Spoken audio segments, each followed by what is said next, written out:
Ok, je viens de positionner l'aimant au mur. Le deuxième aimant se trouve au dos. J'ai fait le test avant de les positionner, c'est très efficace. Donc on va voir ça tout de suite. Il faut que je change de main parce que je suis droitière. Tac. Tac. Donc, il faut que je le centre bien. Si je le centre mal, ça va pas bien tenir. Ça y est, il est centré. En sachant que j'ai fait le choix de ne pas le poser à plat là-haut, mais de le poser contre le mur. Est-ce que c'est un bon choix? Je ne sais pas. Je me demande si ça va pas tomber quand même. En fait, la force de l'aimant, elle est puissante dans ce sens-là quand je tire. Mais pour glisser, je pense que c'est adapté pour aller là. Parce qu'effectivement, là, je le pose à la verticale et je sens que ça glisse. Alors que quand... Ah, voilà. Attends. Là, il est bien positionné pile au centre et quand je tire, je sens qu'il faut que je tire vraiment fort pour qu'il se décolle. Je pense que c'était pas une bonne idée en fait. J'aurais dû le poser là-haut.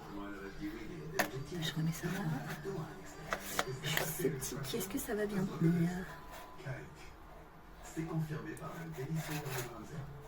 Bon, ceci dit, je dis que ça glisse, mais en même temps, je tire dessus. Si j'y touche pas du tout, parce que je vais essayer de les mettre dans le bon sens, parce que voilà, ça donne ça. Je pense que ça tient très bien. Faut juste que j'arrête d'y toucher, forcément.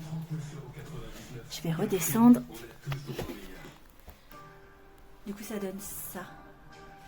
Et encore une fois, si jamais ça se décolle, et ben, je changerai de stratégie et je le mettrai vraiment au plafond, puisque je sens que la résistance est plus forte dans un sens que dans l'autre. Enfin, quand on tire dessus, c'est plus difficile de le décoller que quand on le laisse glisser. Bon, je suis plutôt confiante. Si personne n'y touche, il n'y a pas de raison pour qu'il se décolle. Il fait un bruit. J'ai appuyé sur le bouton test. Je peux vous dire que je vais bien l'entendre. C'est bon, t'es où? T'es déjà mort, hein?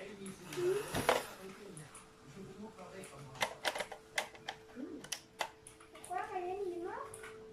T'as cassé ta pipe? Wesh! En fait, c'est la troisième fois que ça fait mal aux oreilles. Voilà, j'ai préféré prendre des produits jetables, ce qui peut paraître paradoxal, mais par rapport au prix, il vaut mieux avoir un détecteur jetable qui tient 10 ans qu'un détecteur où on doit changer des piles au lithium et qui tiennent pas forcément 10 ans et qui sont chers. Voilà. Sinon, il fonctionne très bien, j'en ai 5 dans la maison, j'ai aucune alarme, aucun déclenchement intempestif. Et le test fonctionne très bien, voilà. Donc c'est un bon produit, voilà, je le recommande.